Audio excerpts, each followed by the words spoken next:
नमस्कार दोस्तों, आप सभी का स्वागत है आपका अपना यूट्यूब चैनल आकाश नॉलेज भंडार में। आज मैं आपके लिए यूएनजीके से रिलेटेड वीडियो का आखिरी पार्ट 4 लेकर आया हूं। इस वीडियो में मैंने संयुक्त राष्ट्र के महासचिवों से रिलेटेड इम्पॉर्टेंट फैक्ट्स को कंटेंट में शामिल किया है, जिससे परीक्षा में बहुत सारे प्रश्न पूछे जाते हैं। इसलिए आप वीडियो को शुरू से अंत तक जरूर देखें ताकि आपसे कोई भी इम्पॉर्टेंट फैक्ट मिस ना हो जाए। अगर आप इस चैनल पर नए हैं तो मैं आपसे रिक्वेस्ट करूंगा कि आप इस टॉपिक से जुड़ी हुई पिछली वीडियो को ज़रूर देखें ताकि आपको सारे क्वेश्चन इजीली समझ में आ जाए। वीडियो का लिंक मैंने डिस्क्रिप्शन बॉक्स में दे रखा है, आप वहां से जाकर देख सकते हैं। तो चलिए फ्रेंड्स, बढ़ते हैं हम लोग अपने क्वेश्चंस के आगे। और तो फ्रेंड्स, टॉपिक की ओर आगे बढ़ने से पहले मैं आपको कुछ बातें बता देना चाहता हूँ यूएन के बारे में। यूएन के बारे में मैंने पिछली वीडियो में आप लोगों को पढ़ाया था कि यूनाइटेड नेशन के जो 6 प्रिंसिपल होते हैं उनका नाम क्या क्या है, मैंने आप लोगों को बता दिया था। उनसे रिलेटेड क्वेश्चंस भी करवा दिया था मैंने आप लोगों को। उन्हीं सब क्वेश्चन से परीक्षा में क्वेश्चंस पूछे जाते हैं, तो इसलिए आप उस वीडियो को सही से देख लीजिएगा। फिर से अगर कोई क्वेश्चन अगर आप भूल जाते हैं तो बार बार आप वीडियो को देख सकते हैं वहाँ से जाके।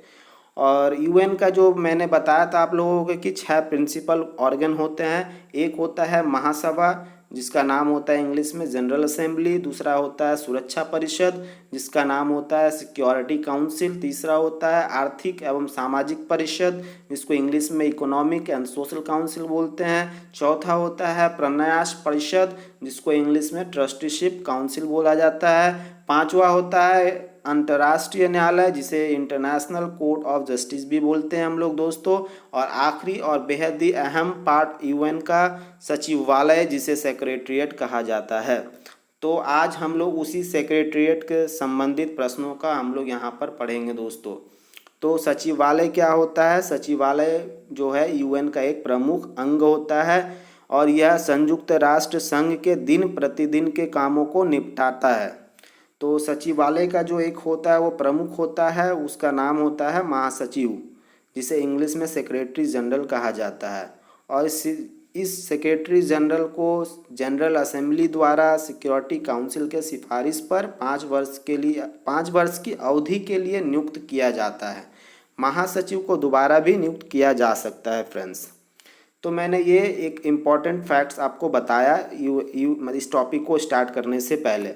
तो आपको जितने भी सारे बातें मैंने अभी बताया है वो सारे बहुत इंपॉर्टेंट बात है, तो आप इसको याद रख लीजिएगा फ्रेंड्स। तो महासचिव का जो अवधि होता है यानी टर्म होता है वो 5 सालों के लिए होता है फ्रेंड्स। और अब तक जितने भी सेक्रेटरीट के मतलब महासचिव हुए हैं, मैंने आज उन्हीं सब नामों को आपके सामने में एक समेशन के तौर पर और एक अच्छे मतलब तरीके से प्रस्तुत करने की कोशिश किया हूँ आपके सामने। और इम्पॉर्टेंट जो प्रश्न उससे जुड़े हुए हो सकते हैं मैंने आपके सामने में रखने की कोशिश किया हूँ। और सारे प्रश्नों को मैंने प्रश्नों के वाइज से नहीं करके पॉइंट वाइज मैंने आप लोगों को समझाने की कोशिश किया है फ्रेंड। तो चलिए स्टार्ट करते हैं हमारा आज का पहला नाम से, जिसका नाम है ग्लैडविन ज़ेब, जिनका जो जीवन काल था वो 1900 से लेके 1996 ईस्वी तक था। तो ये सब साथ साथ आप याद रख लीजिएगा कि वो कितने साल तक जीवित थे। उनका डेट ऑफ डेथ का मतलब दिया हुआ मैंने यहाँ पे। तो फ्रेंड्स, इनका जो जन्म है वो हुआ था 25 अप्रैल 1900 यॉर्कशायर इंग्लैंड में हुआ था फ्रेंड्स। तो आपको ऐसा भी प्रश्न पूछा जा सकता है मतलब परीक्षा में कि ग्लैडविन ज़ेब का जन्म किस शहर में हुआ था, ऐसा भी पूछा जा सकता है, या किस देश में हुआ था दोस्तों। तो इसलिए मैंने इस पॉइंट वाइज में आपको जो सामने में लेकर आया हूँ, आप इस पॉइंट को याद रख लीजिएगा। तो आपको क्वेश्चन अगर किसी भी तरह से अगर आपको घुमा के दिया जाए तो आप क्वेश्चन का आंसर जरूर दे पाइएगा।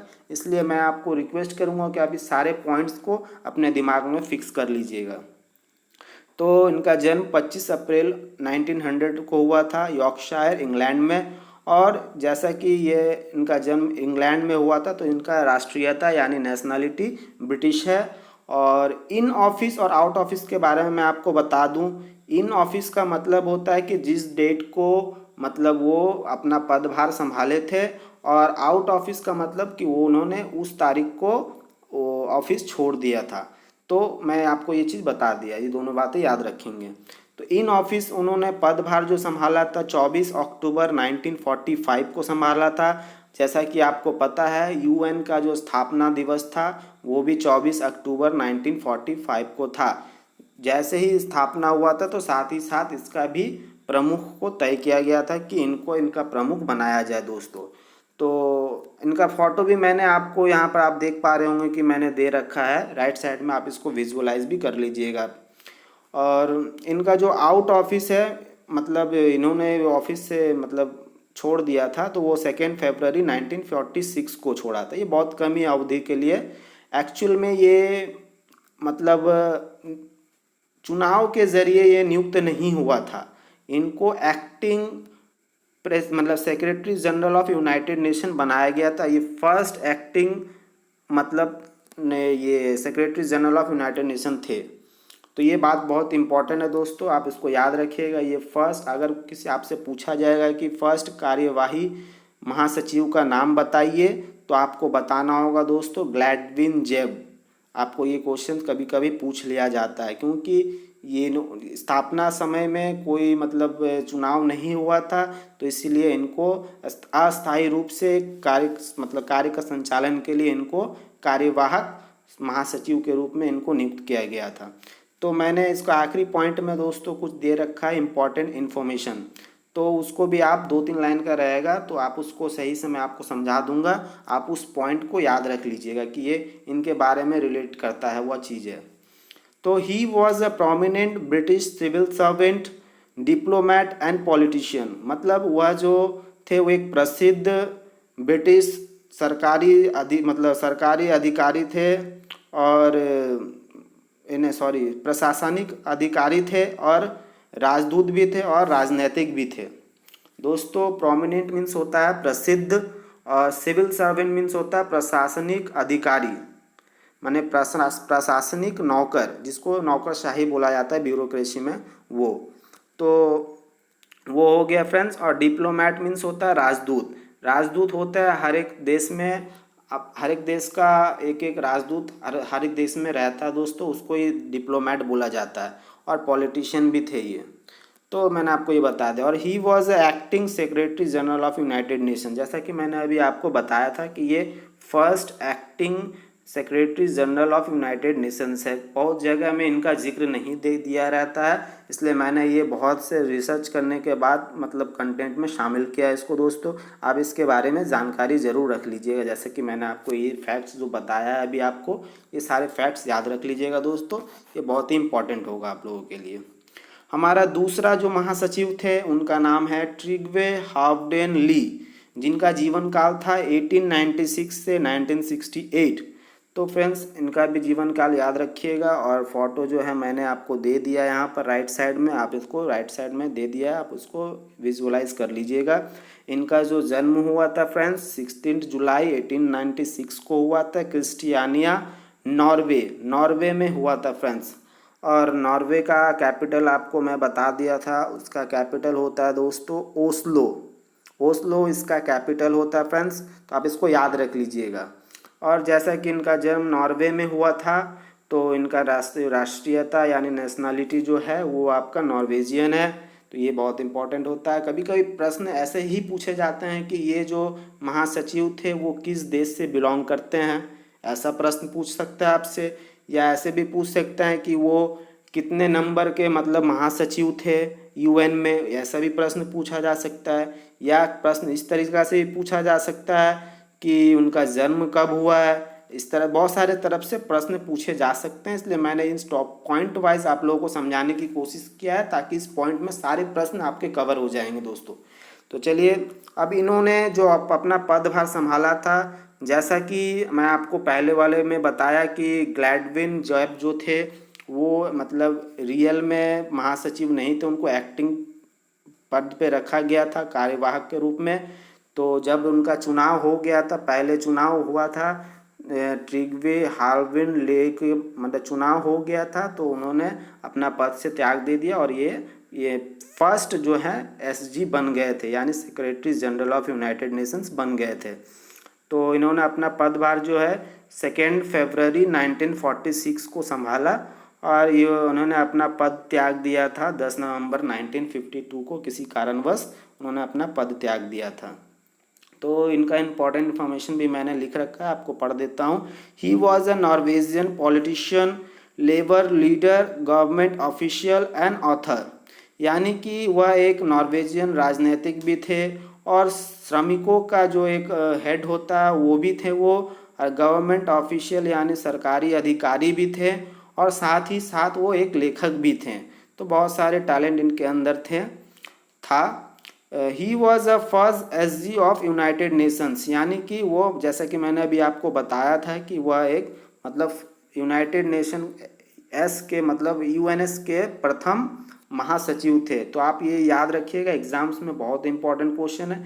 आपको अगर कंफ्यूज करने के लिए ग्लैडविन जेब का नाम भी दे सकता है, तो इसलिए आप वो टर्म पे मतलब याद रखिएगा कि एक्टिंग बोला जा रहा है या रियल में बोला जा रहा है, मतलब कि कौन है फर्स्ट महासचिव ऑफ यूएनएस। तो इसलिए वो बातें को ऊपर आप थोड़ा सा ध्यान दीजिएगा। एक्टिंग अलग होता है और एक अगर आपको पूछा जाए कि रियल में जो वो है वो कौन है, तो इसलिए ये दोनों बातें याद रख लीजिएगा फ्रेंड्स। चलिए आगे बढ़ते हैं हमारे अगले क्वेश्चन के ऊपर, मतलब अगले महासचिव के बारे में जानते हैं। हमारा अगला महासचिव का नाम है डैग हैमर्सगोल्ड, जिनका ये जीवन काल है 1905 से लेकर 1961 तक। और चलिए आगे जानते हैं इसके बारे में। तो इनका राइट साइड में मैंने आपको फ़ोटो दे रखा है फ्रेंड्स, देख लीजिएगा। और इनका जो जन्म हुआ था वो 29 जुलाई 1905 को हुआ था। जॉन कू पिंग बोलकर शहर में हुआ था। वो शहर कहाँ पे है फ्रेंड? वो शहर है आपका स्वीडन में। तो स्वीडन का जैसा कि मैं आपको उसका राजधानी बता देता हूँ, कैपिटल। बहुत बहुत जो इम्पोर्टेंट देश होते हैं उनका कैपिटल भी एग्जाम्स में पूछ लिया जाता है फ्रेंड्स, तो इसलिए मैं आपको बता दे रहा हूँ। स्वीडन का जो कैपिटल होता है उसका स्टॉकहोम उसका कैपिटल होता है, ये याद रख लीजिएगा। तो जैसा कि वो स्वीडन से बिलोंग करते हैं तो इनका जो राष्ट्रीयता है वो आपका स्वीडिश है। और इन्होंने अपना पदभार जो संभाला था 10 अप्रैल 1953 को संभाला था, और पद से त्याग मतलब छोड़े थे वो अपना ऑफिस तो 18 सितंबर 1961 को। तो ये सब बहुत इंपॉर्टेंट फैक्ट्स है फ्रेंड, इसको याद रखिएगा दिमाग में। और चलिए इसके बारे में इंपॉर्टेंट बातें पढ़ते हैं। इंपॉर्टेंट इन्फॉर्मेशन जो दिया हुआ है, ही was a Swedish economist and diplomat, मतलब वो एक स्वीडिश अर्थशास्त्री और राजदूत थे। He is still remains the youngest person to have held the post, being only 47 years old when he was appointed in 1953। Friends ये बहुत ही इम्पॉर्टेंट फैक्ट है, आप लोगों को मैं बता दूं कि अभी तक जितने भी महासचिव नियुक्त किए गए हैं यूएन के, उनमें यह सबसे यंगेस्ट है, मतलब युवा महासचिव अभी तक हैं जो 47 वर्ष की उम्र में बने थे जब वो 1953 में अपॉइंट किए गए थे। तो ये बहुत ही वेरी वेरी इंपॉर्टेंट क्वेश्चन हो सकते हैं आपके एग्जाम्स के लिए हमेशा, तो इसलिए आप इसको याद रखिएगा फ्रेंड्स। तो he was awarded the 1961 Nobel prize for peace posthumously, मतलब इसका होता ये कि उनको 1961 का जो नोबेल पीस प्राइज़ था उनको वो मरणोपरांत दिया गया था फ्रेंड्स, उनके कार्य को देखकर। He died in a plane crash in Zambia. Friends उनका जो मृत्यु हुआ था वो एक प्लेन क्रैश में हो गया था, जो कि एक अफ्रीकन कंट्री मतलब है, अफ्रीका महादेश के कंट्री में है, जिसका नाम है जाम्बिया। और जाम्बिया जो है उसकी राजधानी है फ्रेंड्स, मैं आपको बता देता हूँ, उसकी राजधानी है लुसाका। तो ये सब बहुत इंपॉर्टेंट मतलब होते हैं, छोटे छोटे देश हैं वो अफ्रीकन कंट्रीज़ के, अफ्रीकन महादेश के, तो इसलिए सब परीक्षा में कभी कभी पूछ लिए जाते हैं, इसलिए मैं आपको सारे कंट्रीज़ के जो कैपिटल होते हैं मैं जहाँ जहाँ ज़रूरत होता है मैं आपको बताते चलता हूँ।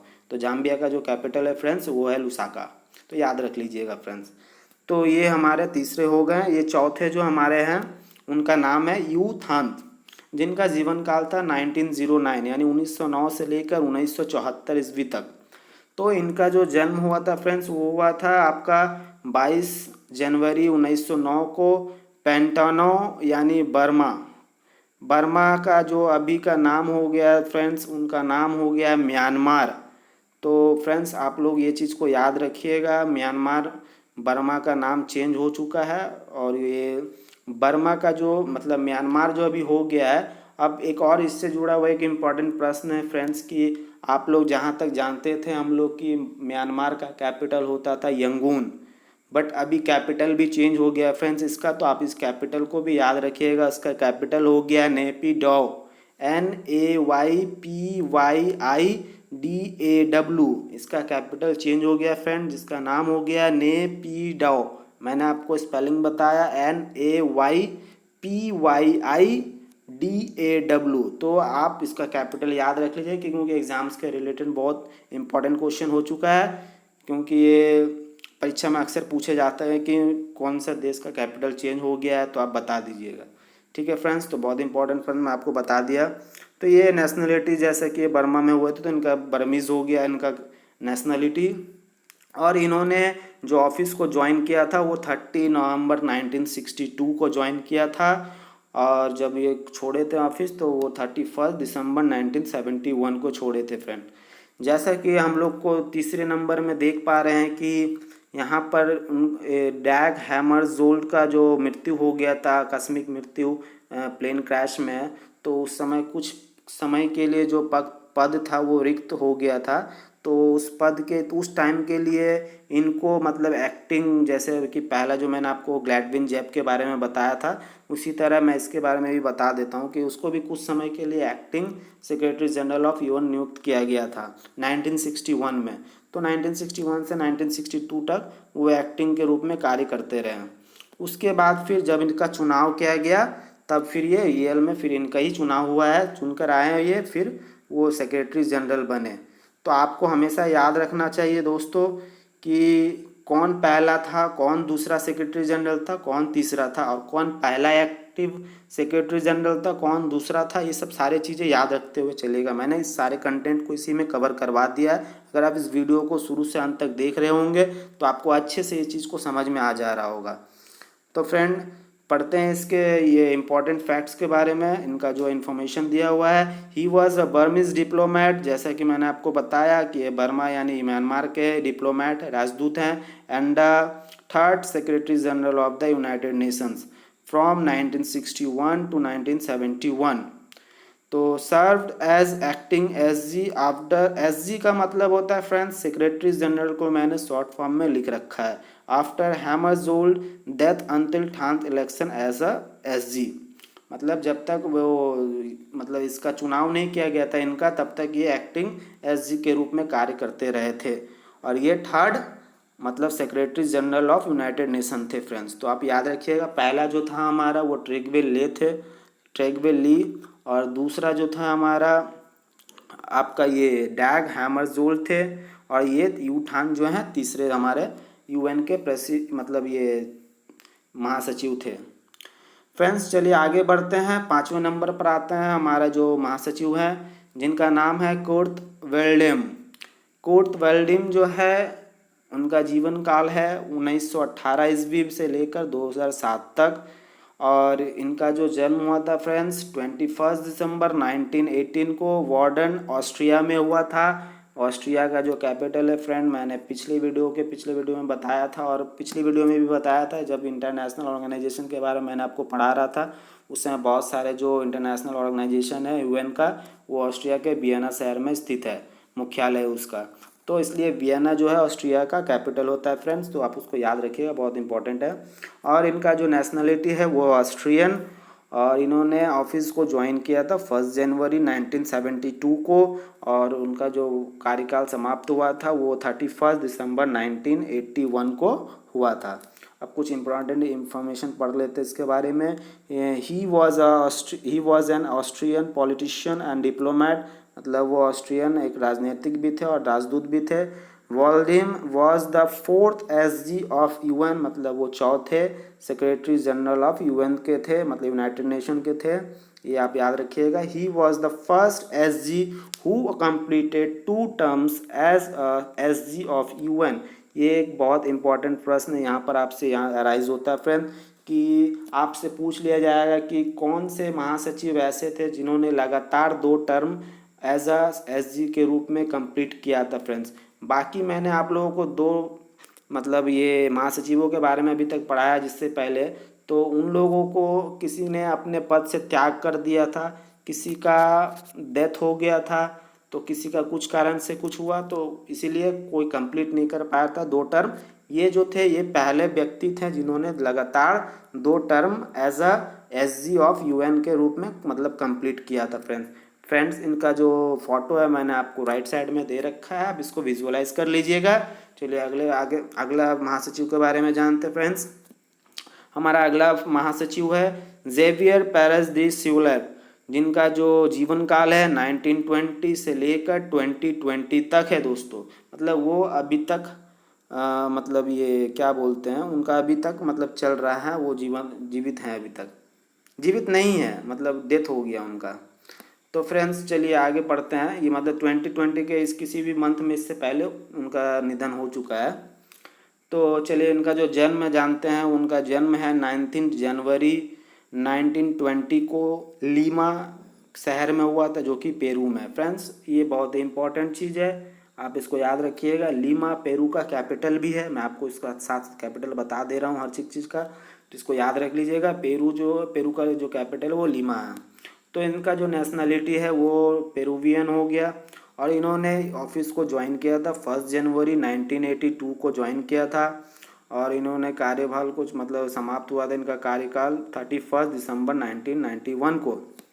इम्पॉर्टेंट इन्फॉर्मेशन जो है इनका, he was a Peruvian politician and diplomat who served as the 5th SG of UN. मतलब ये एक पेरुवियन राजनैतिक थे और राजदूत थे जिन्होंने 5वां एसजी के रूप में अपना पद संभाले थे। He completed 2 terms as a SG of United Nations. ये भी जो थे वो अपना 2 टर्म कंप्लीट किए थे as a SG of UN. तो फ्रेंड्स हमारे पास 2 मतलब एसजी ऐसे हो गए जिनका मतलब ये 2 लगातार टर्म कंप्लीट किए थे। एक जो है हमारा कूट वेल्दम है और दूसरा है जेवियर पेरेस डे स्यूलर। तो आप इनको याद रखिएगा फ्रेंड्स। चलिए अब हमारे अगले 7वें नंबर पर आते हैं। हमारे 7वें नंबर के जो महासचिव है उनका नाम है वोत्रोस वोत्रोगाली। फ्रेंड्स इनका नाम है वोत्रोस वोत्रोगाली, जिनका फुल फॉर्म जिनका जीवन काल है वो 1922 से लेके 2016 तक। इनका जो जन्म हुआ था फ्रेंड्स वो हुआ था आपका 14 नवंबर 1922 को इजिप्ट के कायरा शहर में हुआ था। तो कायरा जो है दोस्तों ये इसका कैपिटल भी है, आप इसको याद रखिएगा, कैपिटल भी है इसका। और इनका जो नेशनलिटी हुआ फ्रेंड्स वो है इजिप्टियन, जैसा कि इजिप्ट में इनका जन्म हुआ इसलिए इनका इजिप्टियन कैपिटल ये नेशनलिटी भी है फ्रेंड्स, तो याद रखिएगा।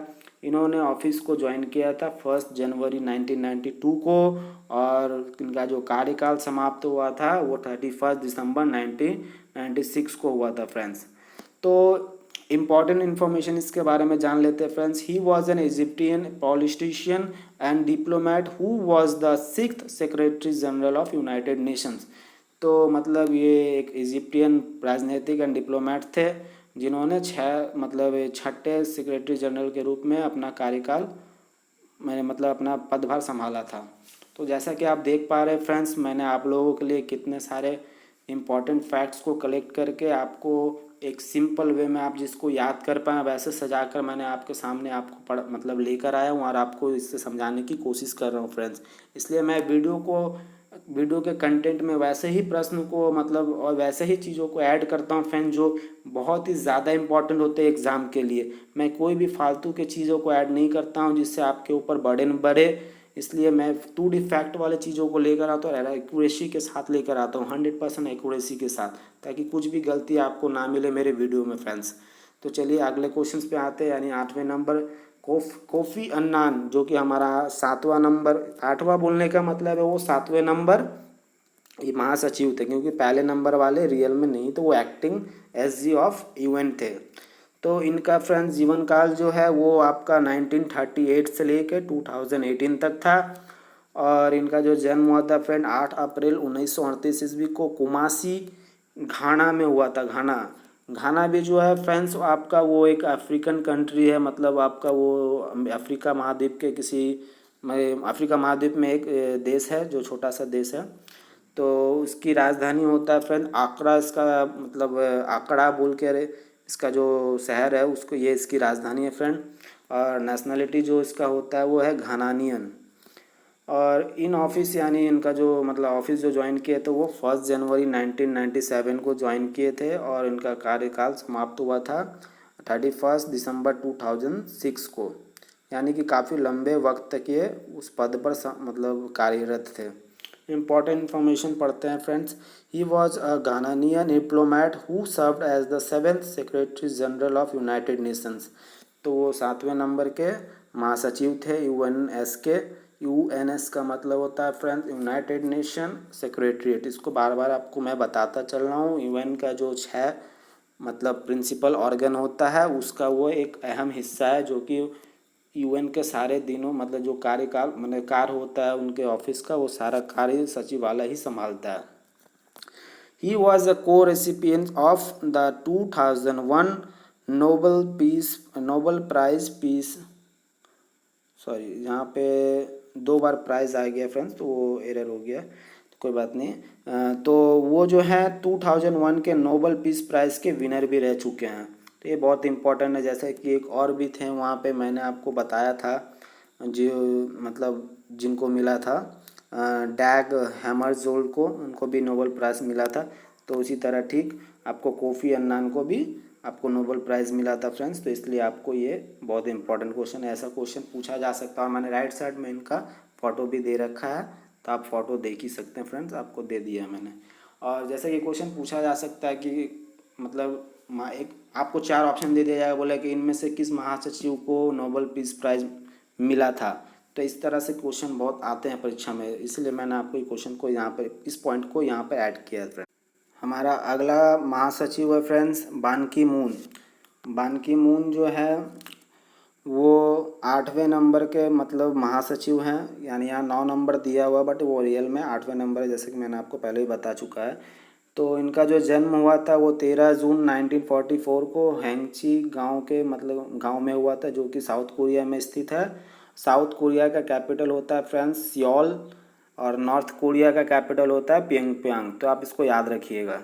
और इनका जो नेशनलिटी है फ्रेंड्स वो है साउथ कोरियन। इन्होंने ऑफिस ज्वाइन किया था 1 जनवरी 2007 को और 31 दिसंबर 2016 तक पर कार्यभार संभाला था। और इनका पिक जो है मैंने फ्रेंड्स आपको राइट साइड में दे दिया है। बहुत ही इंपॉर्टेंट प्रश्न है, इससे आ सकते हैं, इसलिए आप इसको याद रखिएगा।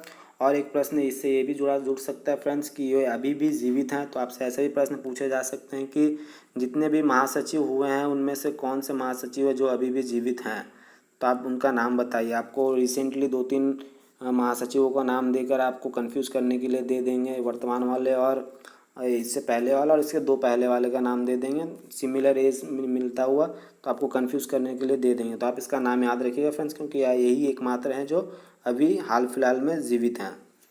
तो इनके बारे में इम्पोर्टेंट इन्फॉर्मेशन पढ़ लेते हैं friends. He is a South Korean politician and diplomats who served as the 8th secretary general of the United Nation. तो यह मतलब जो है वो साउथ कोरियन एक पॉलिटिशियन है, मतलब राजनीतिक और राजदूत भी हैं, जिन्होंने 8वें महासचिव के रूप में पदभार संभाला था। बढ़ते हैं हमारे अगले महासचिव के बारे में, जिनका नाम है एंटोनियो गुटेरस, जिनका जन्म हुआ था 30 अप्रैल 1949 को लिस्बन में। लिस्बन जो है पोर्चुगल में स्थित है, पोर्चुगल की है राजधानी भी है फ्रेंड्स, तो इसको याद रखिएगा आप। और इनका फ़ोटो मैंने यहाँ पर दे रखा है फ्रेंड्स, विजुअलाइज कर लीजिएगा।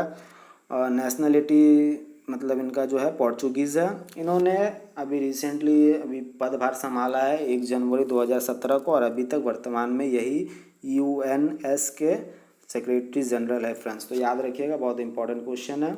और इनके बारे में इंपॉर्टेंट इन्फॉर्मेशन पढ़ते हैं। Guterres is the first head of government to become SG. SG means होता है secretary general, born after the establishment of UN. इसका मतलब होता है फ्रेंड्स कि जो एंटोनियो गुटेरेस है उनका जन्म 1949 को हुआ था, और यूएन की जो स्थापना हुआ था वो 24 अक्टूबर 1945 को हुआ था। तो यही एकमात्र अभी ऐसे व्यक्ति हैं जो यूएन के स्थापना के बाद जन्म लिए हैं और महासचिव के रूप में कार्यकाल संभाल रहे हैं फ्रेंड्स। तो यही इनका बहुत इंपॉर्टेंट प्रश्न आ सकता है एग्जाम में। He was prime minister of Portugal from 1995 to 2002। तो यह जो है वह मतलब पोर्चुगल के प्राइम मिनिस्टर भी रह चुके हैं 1995 से लेकर 2002 तक। तो फ्रेंड्स, जैसा कि आप लोगों ने देखा है कि मैंने यूएन से रिलेटेड टोटल 4 वीडियो आप लोगों के लिए बनाया और चारों वीडियो में मैंने सारे क्वेश्चंस को कवर करवा दिया।